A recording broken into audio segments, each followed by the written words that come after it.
Всем привет, друзья! Многие просили мне делать видео, как делать, чтобы из ключа, когда вы открываете багажник с электроприводом, то с ключа также могли закрыть багажник. Так как Mercedes заводской, после того, как вы открыли багажник, с ключа уже невозможно закрыть. Нужно нажать на кнопку, чтобы багажник закрывался. И сегодня давайте я покажу, как кодировать эту функцию. Запускаем видео.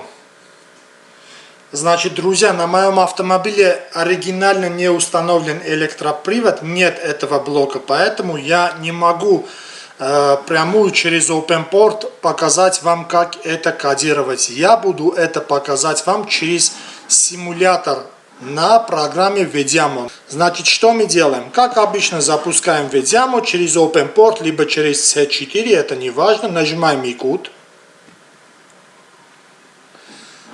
Выбираем наш CBF файл и выходим из Vediamo. Смотрим результат.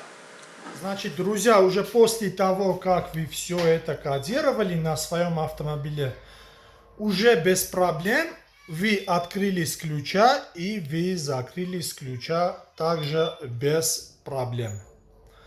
Очень многие просили сделать это видео, поэтому я сделал для вас такое видео. Всем спасибо и удачи на дорогах.